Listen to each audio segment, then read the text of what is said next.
আজিকরে আর্থিক দুর্নীতি মামলার তদন্তে ইডি আজ সকাল থেকে একযোগে একের পর এক জায়গায় ইডির আধিকারিকরা তারা পৌঁছে যাচ্ছেন। বিভিন্ন জায়গায় তল্লাশি শুরু হয়েছে। मीरा सफेद तुरंत खुले, भरपूर झाग दे और इसकी स्मार्ट साइंस दे स्मार्ट केयर और फ्रेशनेस।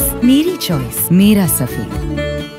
আজ সকাল একেবারে 6:40-এ সন্দীপ ঘোষের বেলেঘাটার বাড়িতে ইডি পৌঁছে যায়। যদিও 3 ঘন্টা বাইরে দাঁড়িয়ে থাকতে হয় এবং তারপরে তারা ভিতরে ঢুকতে পেরেছেন।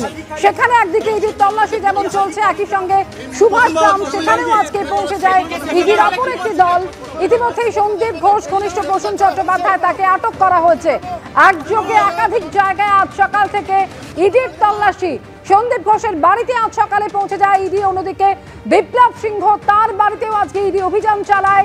কৌশিক কোলে তার বাড়িতে তল্লাশি চলছে। অন্যদিকে ইতিমধ্যেই সন্দীপ ঘোষ ঘনিষ্ঠ প্রসূন চট্টোপাধ্যায়, যিনি সন্দীপ ঘোষের পিএ বলে নিজেকে পরিচয় দিতেন, সেই প্রসূন চট্টোপাধ্যায় তাকে আটক করে ইতিমধ্যেই ক্যানিং এ নিয়ে আসা হয়েছে।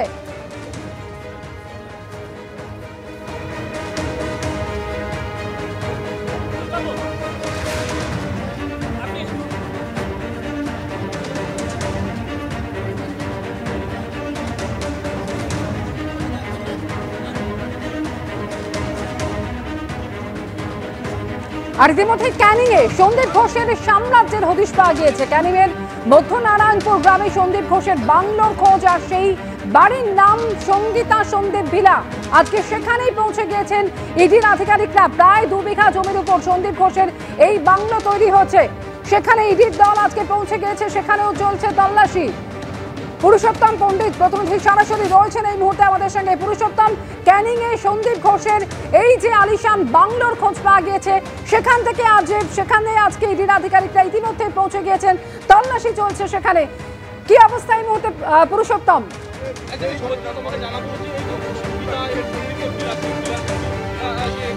একেবারেই দেখো, যে বিষয়টা বলতে চাইবো যে আমার পেছনে এই যে গেটটা দেখা যাচ্ছে, এই গেটের ওপারে যে বিস্তীর্ণ এলাকাটা আমরা দেখতে পাচ্ছি, সেখানেই প্লট করে করে একটি সংস্থার তরফে বিভিন্ন জনকে জায়গা বিক্রি করা হয়েছে। এবং এই এলাকাটির ভেতরেই রয়েছে সন্দীপ ঘোষের বাংলো বাড়ি, যেটি 2 বিঘে জমির ওপরে তৈরি করা হয়েছে। এবং সেই বাংলোতেই এখন তদন্তের স্বার্থে ইডি আধিকারিকেরা প্রসূন চট্টোপাধ্যায়কে সঙ্গে করে নিয়ে গিয়েছেন। এবং সন্দীপ ঘোষের বাংলোর রক্ষণাবেক্ষণের দায়িত্বেও যারা রয়েছেন, এলাকার যে সমস্ত মানুষ সন্দীপ ঘোষের সেই বাংলোর রক্ষণাবেক্ষণ করেন, তাদেরকেও সঙ্গে করে নিয়ে গিয়েছেন ইডি আধিকারিকেরা। আমরা আবার জানাচ্ছি, আজকে সকাল 6:50 নাগাদ সোনারপুরের সুভাষ গ্রামের দেপাড়ায় প্রসূন চট্টোপাধ্যায়ের বাড়িতে পৌঁছন 8 জন ইডি আধিকারিক। তারপর তার বাড়িতে দীর্ঘক্ষণ জিজ্ঞাসাবাদ চলে এবং ইডি সূত্রে যে বিষয়টা জানা যাচ্ছে যে তাকে জিজ্ঞাসাবাদ করে প্রসূন চট্টোপাধ্যায়ের মোবাইল থেকে বেশ কিছু গুরুত্বপূর্ণ তথ্য তারা পেয়েছেন, যে তথ্যগুলো থেকে তদন্ত করে আরও চাঞ্চল্যকর অনেক কিছু জানা সম্ভব বলে মনে করছেন তারা। প্রায় 7 ঘন্টা জিজ্ঞাসাবাদ করা হয় প্রসূন চট্টোপাধ্যায়কে। তারপর তাকে আটক করেন ইডি আধিকারিকেরা এবং আটক করে তাকে ক্যানিংয়ের এই যে বিশাল এলাকা রয়েছে যেখানে সন্দীপ ঘোষের বাংলো বাড়ি, সেই বাংলোর ভেতরে নিয়ে যাওয়া হয়েছে। আমরা রয়েছি মূল এলাকাটির গেটের ঠিক বাইরে, যার ভেতরে প্রায় 300 মিটার দূরত্বে সন্দীপ ঘোষের বাংলোটি রয়েছে, যে বাংলো প্রায় 2 বিঘা জমির ওপরে অবস্থিত। আরেকবার জানিয়ে রাখি, এই যে এলাকাটি আপনারা দেখছেন, এর ভেতরে প্লট করে করে একটি সংস্থার মাধ্যমে বহুজনকে জায়গা বিক্রি করা হয়েছিল এবং সেই রকমই একটি এলাকা কিনে 2 বিঘা জমির ওপর বাংলো বাড়ি গড়েছেন আরজি কর মেডিকেল কলেজের প্রাক্তন অধ্যক্ষ সন্দীপ ঘোষ। এবং দুর্নীতির নানা মামলা ইতিমধ্যেই সিবিআই তদন্ত চালাচ্ছে, তার বিরুদ্ধে নিত্য নতুন প্রচুর তথ্য উঠে আসছে। এবং তারই মধ্যে অন্যতম হলো এই বাংলোটি, যে বাংলোটিতে তদন্তের স্বার্থে আজ প্রসূন চট্টোপাধ্যায়কে নিয়ে গিয়েছেন ইডি আধিকারিকেরা।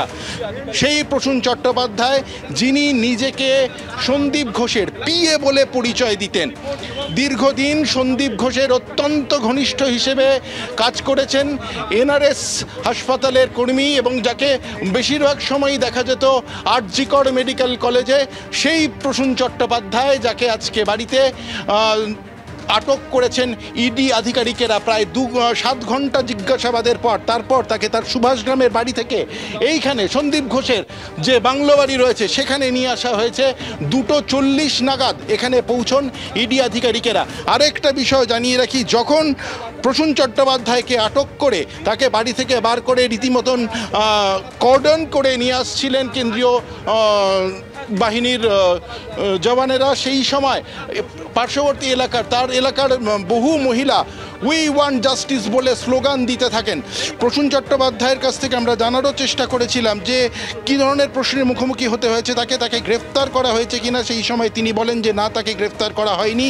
ইডি আধিকারিকেরা তার কাছে যা যা কিছু জানতে চেয়েছেন তিনি সেই সমস্ত প্রশ্নের জবাব যা তার পক্ষে দেওয়া সম্ভব ছিল, যতটা তিনি জানতেন তা তিনি জানিয়েছেন বলেও মন্তব্য করেন। তারপরেই ইডি আধিকারিকেরা তাকে গাড়িতে করে নিয়ে আসে ক্যানিংয়ের দিকে। এবং এই পুরো এলাকাটির ছবি আমি দেখাতে বলবো দীপ্তেন্দুকে। দীপ্তেন্দু দেখাও পুরো এলাকাটির ছবিটা আমরা দেখাতে পারবো দর্শকদের, যে এই মুহূর্তে কেন্দ্রীয় বাহিনীর জওয়ানদের গাড়ি যেমন রয়েছে তেমনি দুখানা ইডি আধিকারিকদের গাড়িও রয়েছে এবং এই সামনের রাস্তাটি চলে গিয়েছে ক্যানিংয়ের দিকে। এবং ক্যানিং যাওয়ার পথে এখানে ইডি আধিকারিকরা তারা সেখানে পৌঁছে গিয়েছেন এবং এখনো পর্যন্ত প্রায় 1 ঘন্টা হতে চললো প্রসূন চট্টোপাধ্যায়কে নিয়ে সেখানে এই মুহূর্তে ইডির আধিকারিকরা রয়েছেন, অর্থাৎ ক্যানিংয়ে সন্দীপ ঘোষের যে বাংলো রয়েছে সেখানেই রয়েছেন ইডি আধিকারিকরা এবং তারা তল্লাশি চালাচ্ছেন।